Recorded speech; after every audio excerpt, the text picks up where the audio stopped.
Hi, it's Brad. Thank you so much for listening to AJFF In Conversation, the Jewish Film Podcast. My co-host Sara and I, like everyone at the Atlanta Jewish Film Festival, are so grateful for your support. Whether you subscribed in your podcast app or are leaving us ratings and reviews, every little bit helps. What perhaps helps more than anything, though, is your financial support. We cannot do the podcast or any of our other virtual programs without the generous contributions of listeners like you. If you're willing and if you're able, please consider supporting the podcast with a donation at ajff.org/inconversation. Thank you so much, and now, please enjoy the episode.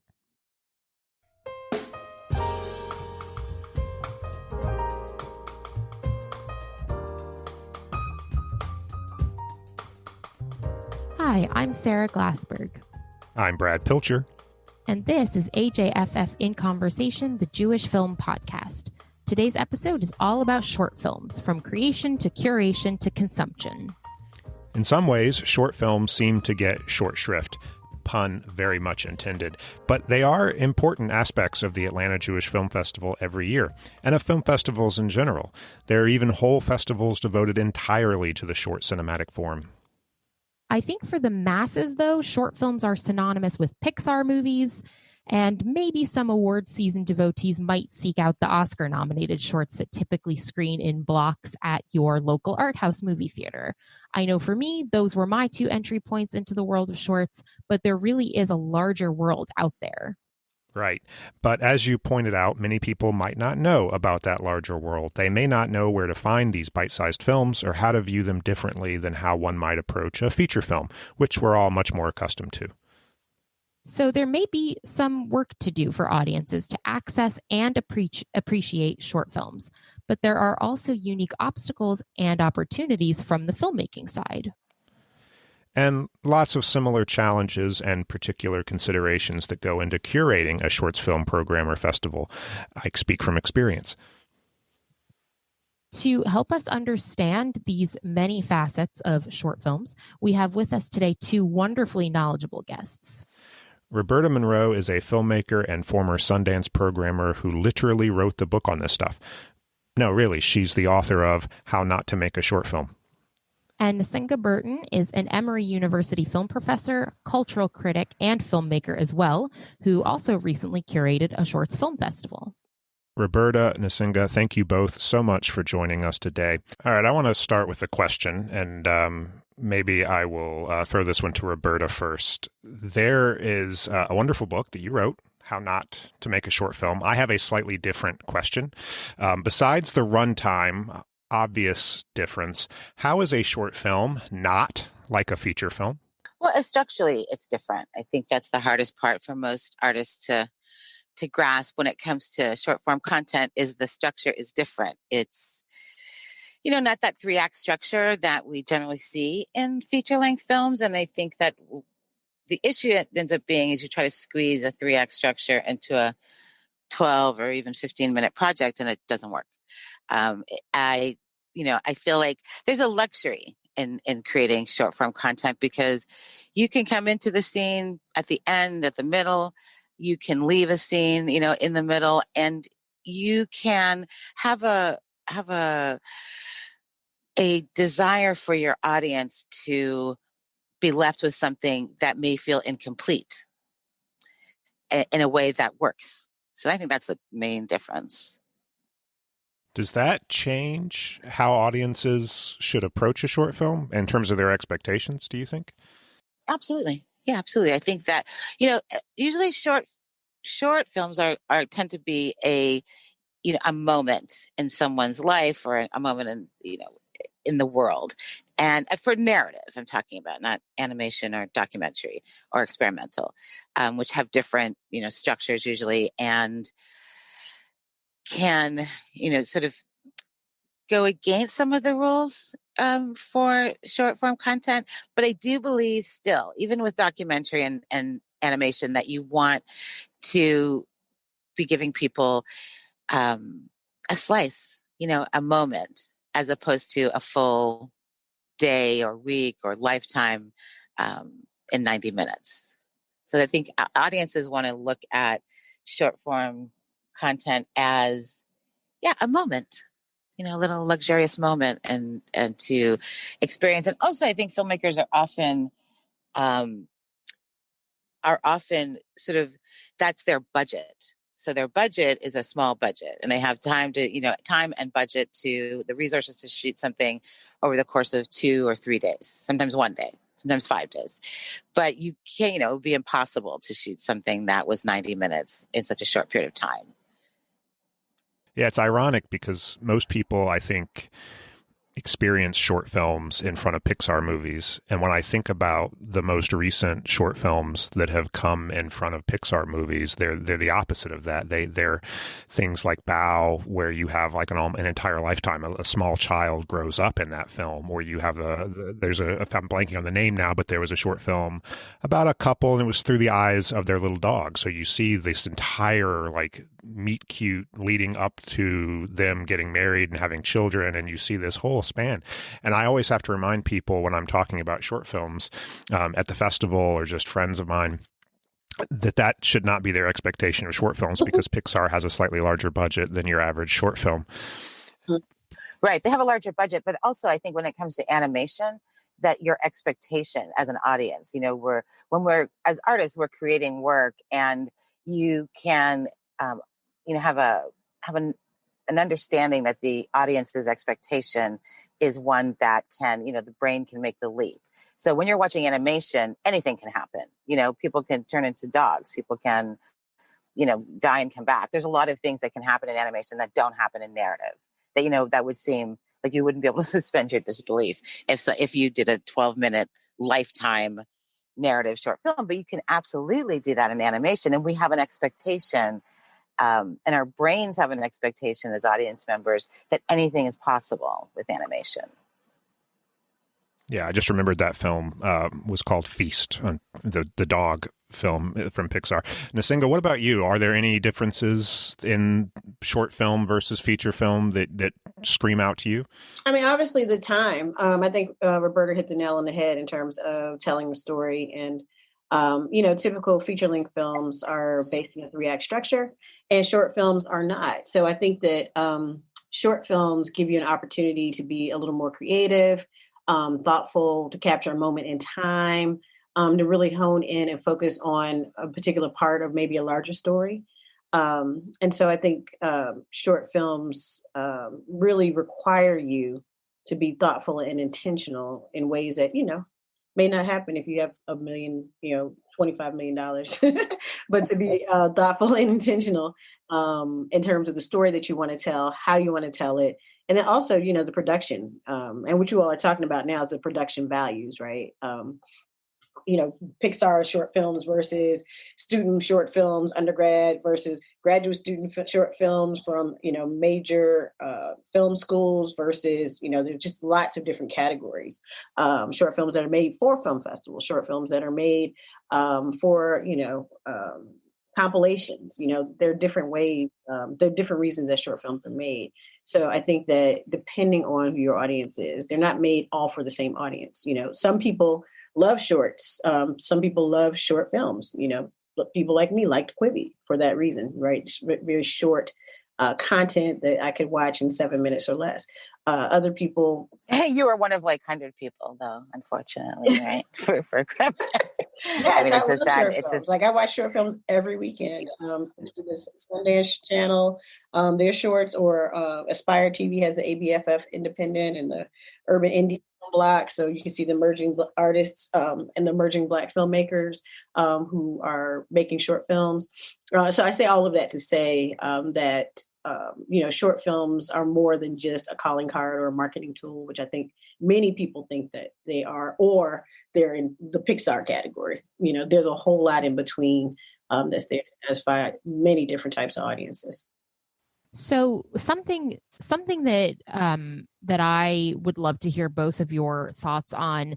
We've started to touch on this a little bit, but it sounds like there are obviously unique challenges in making short films from the filmmaking side, as well as sort of unique opportunities, given that the form can be a little bit more experimental or break some of the rules. And I think that's obviously as Brad was kind of alluding to, I think most audiences anyway, are really used to the way feature films feel and operate, and they're used to that 3-act structure. So we talked a little bit about budget constraints, but I just want to hear a little bit more about some of those challenges and opportunities from the filmmaking side, because I think the more we can open up that world and let audiences know really the differences in making short films versus features, I think that's also going to lead to a greater appreciation, because it does sound like there is more experimentation, but obviously also more obstacles. So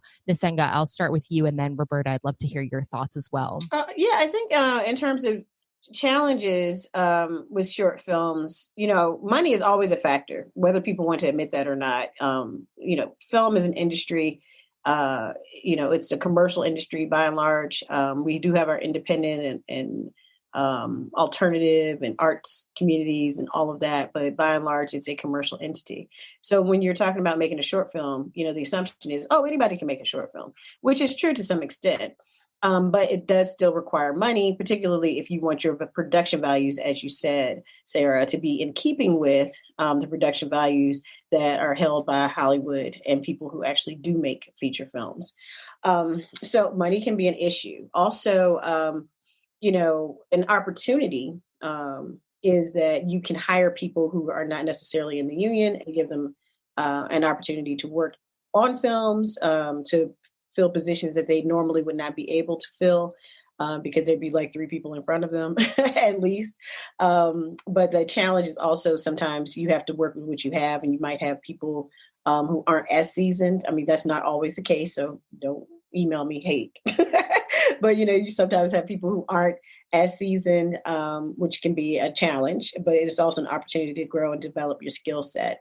I think also short films provide a great opportunity to film in places that are not necessarily film centers, which also can help with the cost of the film. So even if you think about the requirements for getting a short film nominated by the Academy Award, they have a number of cities where the films have to have been screened commercially in order to be nominated. So there's already a bias towards film centers, or what we call film centers. And that's places like Los Angeles, New York, Chicago, or what have you, Atlanta, if you will. And so I think the opportunity is that you can make films in other cities, and that creates another opportunity or benefit, I would say, in that other cities, sometimes, it's easier to get equipment. It's cheaper to rent equipment. It's easier to find talent. Talented people are everywhere. But if you have an opportunity to film in cities that are not necessarily film centers, then that opens up a whole new world of filmmaking. So I think some of those are the major considerations when you're thinking about some of the challenges and opportunities. And then I think there are plenty more opportunities, and I'll end with this, because there's so many outlets now that do show short films outside of film festivals. So obviously you can show and submit to 1 trillion film festivals, but there are also, television channels. There are so many online streaming platforms. Even the online streaming platforms that have merged with others. For example, WeTV and UMC, Urban Movie Channel, have a deal together, and you can actually get short films on there if you can meet the technical requirements. So there are more opportunities for people to show their talents and to show their work in more, what I would say, commercial or mainstream spaces now. And I think that's a great thing. Roberta, you wrote a whole book on this. What goes into the production of a short film? The same goes into a production of a short film that goes into a feature film. You have the same department heads, you have the same crew members, you have the same strategy and, protocol and pre-production and post-production. It's just a matter of time and budget and length and number of people that you have helping you. I think that, when we talk about challenges and opportunities for short, for any content creator, really, it's at this juncture, it really is about a flooded market and a it's very difficult to get people to focus on your work. So outside of film festivals, I think that the audiences can appreciate that there are about, between 8 and 10,000 short films made every single year. And we might have a difference in in our year of COVID.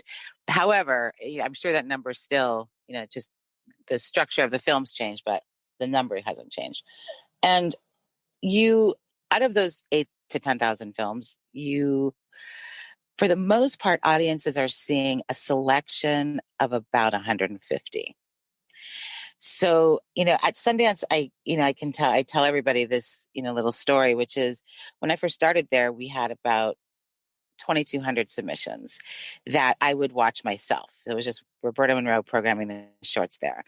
Within 5 years, we had just over 6,000 submissions. So with the advent of, the democratization of filmmaking came in the form of digital filmmaking. So you no longer had to save your pennies to buy film, whether it was 16 or 35, you actually could shoot it, on a very small, cheap camera.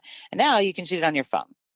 And I feel like that's the challenge for artists, to be able to cut through the noise with their project, with their story. And so keeping things fresh so that an audience member, I think that anyone, in your audience would be able, if they had been there, members who have been in the audience for many years in a row would be able to tell you that they've seen this story last year, but it was created differently, different cast, different ending, different something, because there's only so many stories. And that is the challenge. The challenge is to keep your work fresh and to be out there in the world watching as much short form content as you can. And there's a lot of it to watch. For free everywhere now. And so there's no excuses on why you wouldn't know that the film you want to make was just made last year and won, best short at Sundance. So that is the challenge, I believe. Based on what the scripts, I do consulting one-on-one with filmmakers. And I would say that the number one issue with people's scripts is that it's a great story, but it's not a great script. And that is because they haven't been, sort of delving into, revealing themselves as artists, number one. But number two, what else is out there in the world? And that also, for audience members can understand that for programmers of film festivals, how difficult that challenge is to sort through 10,000 short films every year and come up with, the best. I'm not sure how many you all program, but I know at most festivals, it's between 60 and 100. And so out of 10,000, about 300 are good. And most audience members are seeing variations of that 300 at about 60 to 80 at a time. So that's the challenge. And the opportunities are amazing. You can create something for a really low budget if you have a really great story and get into a festival, like yours, like any of the top, 50 festivals in this country. And I would include Canada and, the UK for the festivals that you can premiere, a short form project that can launch your career. And so that's the opportunity. The opportunity is just taking the chance to share your art with the world and having a career come out of that. I want to dive into something you alluded to there, Roberta, which is the curation part of the process. And there is obviously just the numbers alone show that there's a huge challenge to sort of sift through all of that stuff and then curate something for audiences. But, the audiences for short films, even in film festivals, oftentimes there's people who come and they watch all the feature films. They don't watch the shorts. It's a somewhat of a niche inside of a niche. How do you curate for that? What are you looking for when you're trying to sort of sift through the pile to get the films that are worth showing? There's only one thing I'm looking for. I have, I'm not programming right now, but as a programmer, the only thing that I'm looking for is the director's vision. And have you realized that? And so I believe that it seems subjective, and I think it, to many degrees it is subjective, But if you've done it for long enough, and it's, I think, as you guys, I'm sure, can attest to, it takes a very specific personality to be a film programmer and to be an art curator, period. And a significant amount of work goes into that every year, that we're watching, so much content, and that we're out there in the world seeing what people are making in Zimbabwe, what people are making in Berlin, what people are making in Miami. And so that in our curation, we are pulling from as many different arenas as possible to bring you the best content that we think is the best content for this audience. And so I would say that at Sundance, people think that there's a Sundance film. There's such a thing as a Sundance film. And I think that there's a little bit of a cliche there that, someone's got to die, or it's got to be drugs, or there's got to be, something terrible has to happen. And that's not true, right? But I think that a lot of the films that get the biggest play tend to have those storylines. Or not the biggest play, the biggest publicity around them. And because they can often be shocking, and, the audience, sticks with them forever. But I'm looking for your vision, that whether it's a one-note joke, 5-minute short, or it's a 25-minute drama, about high school kids, who are addicted to drugs. I think that the issue around curation is really how much work do we put into researching what's out there? Because I've been to many festivals myself, and I watch stuff and I think, I showed that like 3 years ago. Why are you showing this story, this type of film, when it's already been done so many times? It's not fresh anymore.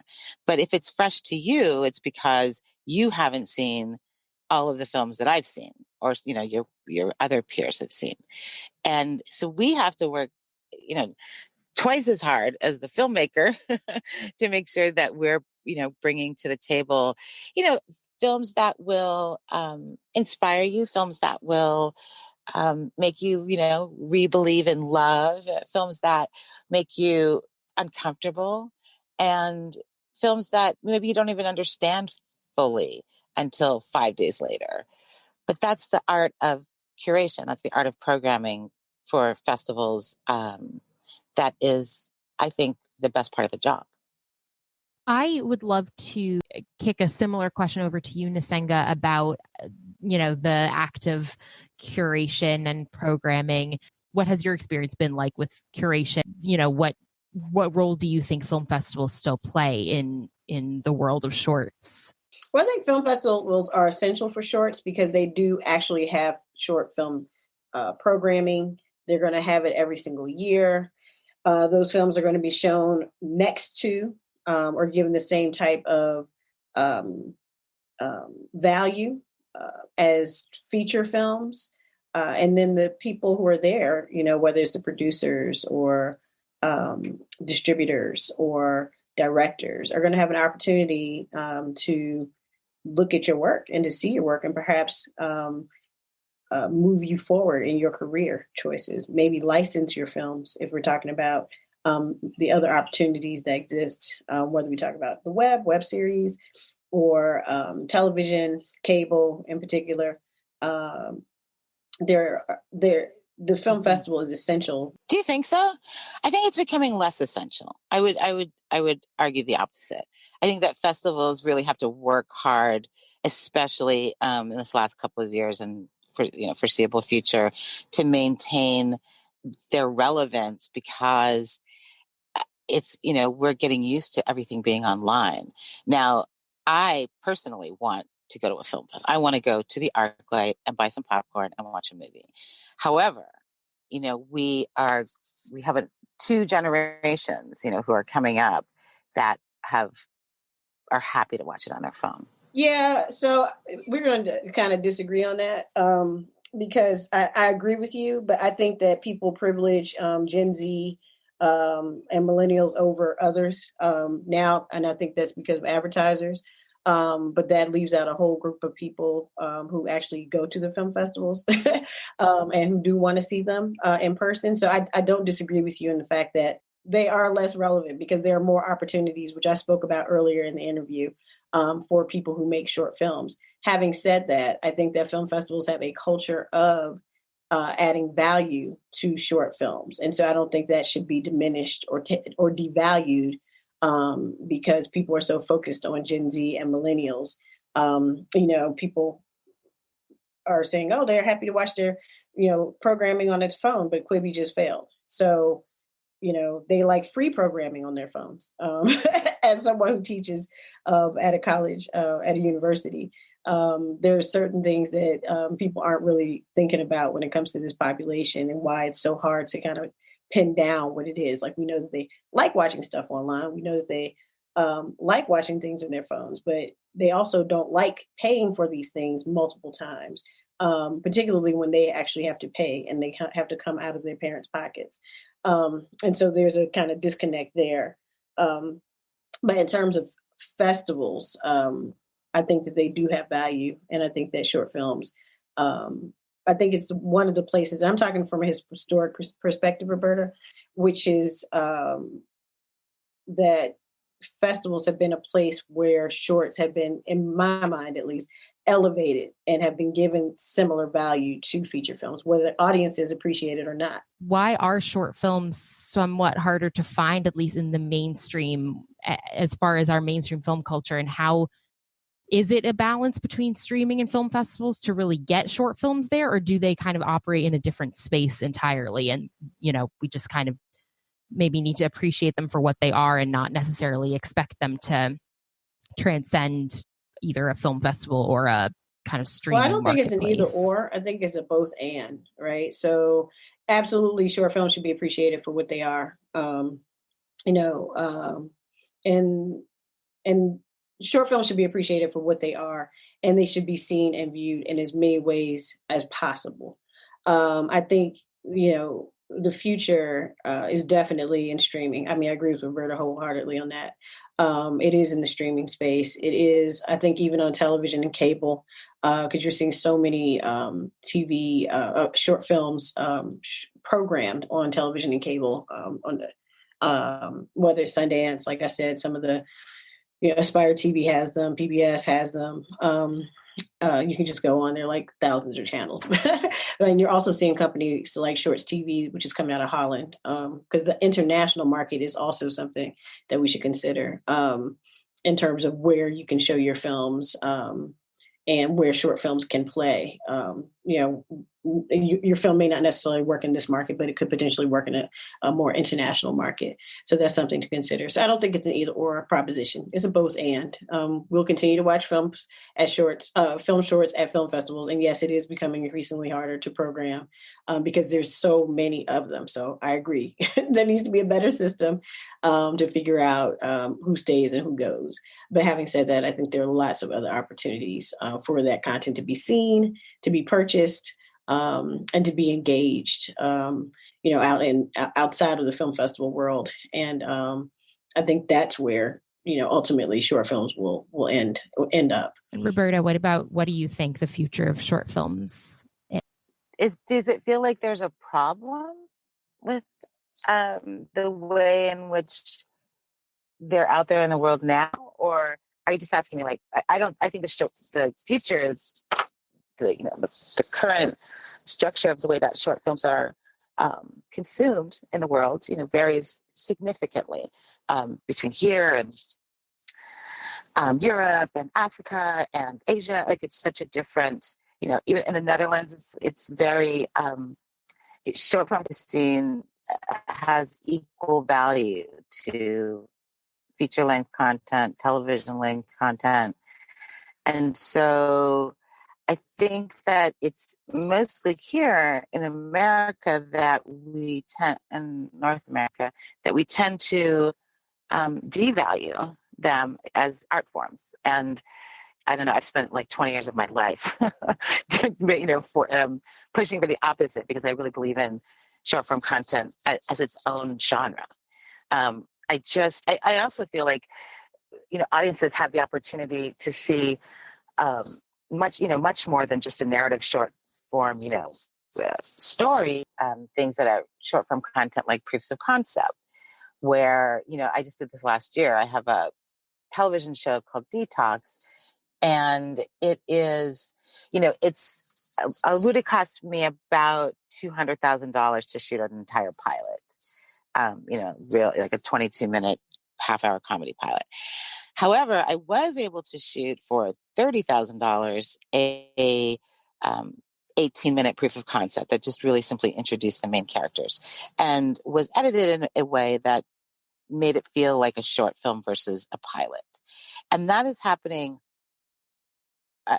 on such a large scale that people are creating work that is not necessarily destined for a film festival, but ends up there because it's so good, or you just love the story as a curator.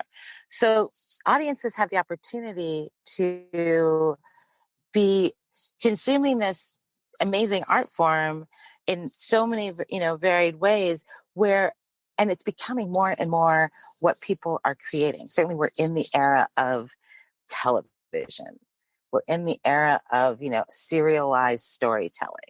And that is what, that's why, even Sundance has a episodic section now in the last 3 years. I had a pilot there a couple of years ago that Kara Sedgwick wrote and directed. And it felt like a short film because that's how it was edited for Sundance. But it was ultimately, the opening of a family story. So there is, as an audience member, when I go to festivals, I'm the opposite. I probably only watch short films. I'm only going to short form programs as opposed to features, because I know that it's going to be over in 16 minutes if I don't like it. And there is, that's the luxury of it. It's like, okay, if you hate this film, it's going to be over in 16 minutes and you don't have to give up 2 hours of your life for something that you don't like. It's way less risky. Yeah. I want to flip the script though, because I think you both have gotten into something that I think about a lot as a film festival person and a programmer, which is that we've talked about the democratization of filmmaking, but there is this democratization of curation. And in North America, you talk about there's a devaluation of the short form. But now we see it when we go to YouTube, we go to Vimeo, we go to these places, and you see thousands upon thousands upon thousands of short films that may not have made it past the gatekeepers like us, but they're available. And so now the audience is curating. But I worry about that because when you look at like YouTube, advertising is the way that gets monetized. It's not the individual film carrying the burden of trying to market and monetize itself and pay for all of its costs. It's sort of basically just saying, make me a cog in this ecosystem. And one of the things that I've always been most impressed about short films versus feature films is because they're financially cheaper to make, because there's less risk involved from a production perspective, you get a wider range of diversity and representation and stories than you would get with feature films, because the stakes are higher for the producers, for the people who are writing the checks for feature films, and their own preconceptions about what will work in the marketplace. But when you take short films and you go into this big open space like YouTube, where advertising and algorithms are kind of the king, I worry that you actually sanitize that out of the ecosystem. And I'm curious what you guys think about that. Is that something that you worry about? Is that something that you see? Remember, films that are on YouTube that are getting monetized through advertising are almost always created for that platform. So that filmmaker is saying, I'm going to make this film. It has this content. I will get these many eyeballs based on the algorithms. And that's where I'm going to launch my career. And that, that's been for, I guess, 12, 15 years now. So I would say that stuff that you're watching on YouTube is not necessarily going to be at a film festival unless it was already at a film festival and did really well. And that is the marketing strategy for them, is that, okay, now we're going to make it free-ish. So your eyeballs are paying for it through watching ads. And I am going to make a small amount of money. I mean, I think you can make between, $50 and $100,000, depending on what your film is. and who you have advertising and how many people watch it. That's all true, but I guess where I get worried is I don't know that most people, like you and me, and we were watching lots of shorts. We're going out there. We're steeped in it. The audience isn't necessarily. So if I go to a friend of mine who is not steeped in this, and I say, "Hey, where you want to watch some short films?" They're going to go, "I don't know, I'm going to pull up YouTube," and I think you're right. A lot of the stuff that's on YouTube is made for YouTube, but that in and of itself is a filter, and then you get the algorithm on top of that. So I worry that. And again, it's part of that devaluation of the short form that exists, at least in this country, where there are tons of places to go watch these films, but most people don't know about them. And you have to kind of actively know about them and seek them out to get to those venues. And that's what I worry about. I don't know. Nsenga, do you have any? Yeah, I mean, I think there's room for everything. And that YouTube is, I agree with Roberta that it's its own kind of thing. And people who want their films, want to make money on films. Maybe they don't make great films, but they can make films that will get lots of eyeballs. Then that's what they do. I don't think it's very different from, independent films versus, feature films in Hollywood. People who want to see quality films, and not to diss all the films in Hollywood, but if you want to see quality films, you know where you want to go. You know which festivals to see. You know which, where you should be looking at them. And so I don't think there's any difference for short films. People who are into short films. And I was laughing when Roberta said that she likes shorts because, the risk is less. And I was like, that is so true. Because you can, you're up and out of there in 10 minutes, you're up and out of there in 16 minutes or what have you. But I think that there's room for everybody. I wouldn't worry too much because YouTube, it's a lot of content on there. The algorithm, as you say, will point you to whatever it is you like. So if you do happen to find some incredible short films on YouTube, you will continue to see them because they will continue to bring them to you in that way. And I don't think there's anything wrong with people curating their own experiences, even if it is crappy. Like, if that's what you want to do, if those are the kind of films that you want to watch, if production values, and that was the other thing, production values are not as great in a lot of instances. I think that's changed recently. But, people who do watch short films or watch content online, they have a different lens as well.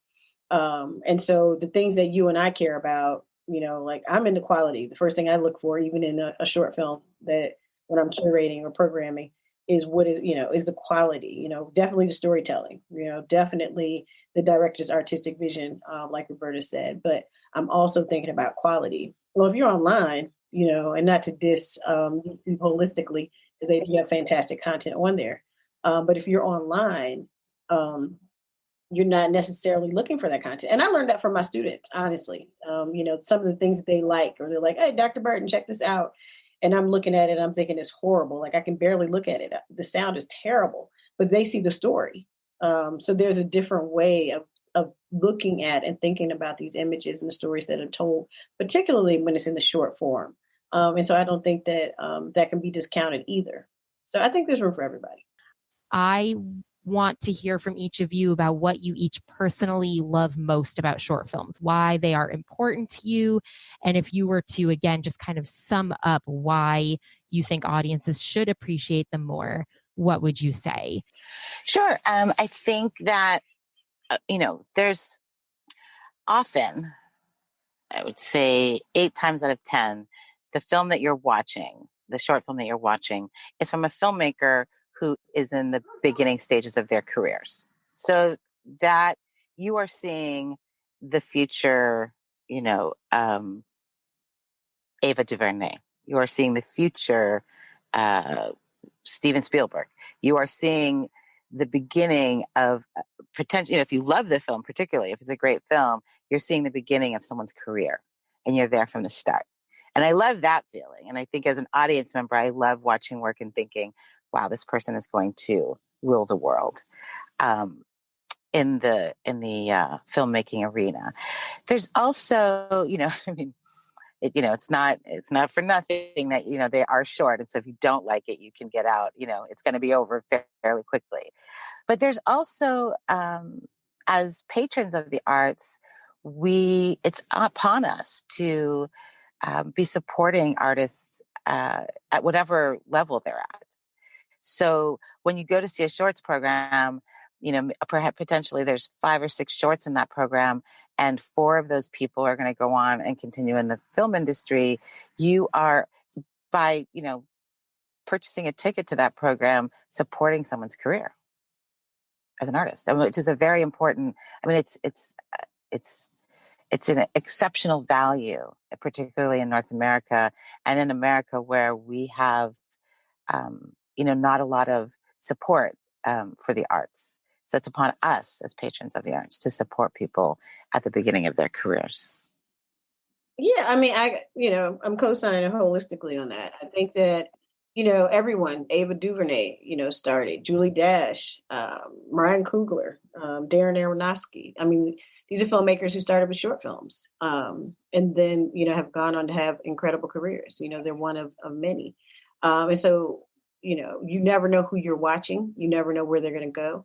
I would even argue Kobe Bryant's short documentary, which I showed in my class every year in my class, my content creation class. I show the Oscar shorts because I want my students to see that they can actually do some of these films, because some of the films are student films that are nominated. But they can actually make a film. You don't have to keep waiting and waiting and waiting for someone to give you $20 million to make a film. You can actually go out and use your tools, your resources, your connections, and your grit to actually make a film that is meaningful and purposeful and tell a story that matters, to scores and scores of people. So short films are wonderful because they allow you to see different types of content. They allow you to imagine other people who have all kinds of lives before they become filmmakers, who just had, this idea and they bring it to fruition, and then it goes from there. And sometimes it doesn't. But, I think short films allow for the possibility of you not only creating, but also, telling these important stories, and it's not an equalizer because the short films, there's so many different levels in terms of production values and quality and all of that, but it is accessible, and it's accessible before new media technology came in and we all have phones and can use cameras and videos and all of that wonderful technology, which is important. But short films were that accessible part of the industry before that technology merged with what is now the industry. I am glad to see them being incorporated into other types of programming, whether it's at the beginning of a film, which is actually how short films kind of started. So they're kind of doing that again, or whether it's on a network television channel, whether it's on a streaming platform, whether it's in a theater, whether it's in a drive-in. Short films deserve to be seen. They deserve to be made. And they add value to the overall cinematic landscape. Well, thank you both for that, because it's a perfect way to close this episode. And it's a very hopeful way. I think we all love shorts, and I hope that more of our audience shares in that love of short filmmaking with us. Thank you both so much. Great. Well, thank you. Thanks, everyone. Thank you. Until next time, we are your hosts, Sarah Glassberg and Brad Pilcher. Also producing is Chris Holland, who is also our technical director and editor. Thank you again to our special guests this week, Roberta Munroe and Nsenga Burton. The music you have been humming to all show long comes from the incomparable Joe Alterman. Please look him up wherever you get your music. You can always find more from us, as well as show notes, at ajff.org/inconversation. Our email address is inconversation@ajff.org. Drop us a line with questions, and we just might answer in future episodes. Don't forget to subscribe in your podcast app of choice, or check out our YouTube channel for new episodes. Give us a rating, a review. Every little bit helps. We should also mention that we cannot continue to do this podcast or any of our other digital programs without your support. If you're willing, please make a donation at ajff.org/inconversation. And of course, please tell your friends about the show. Until next time, goodbye.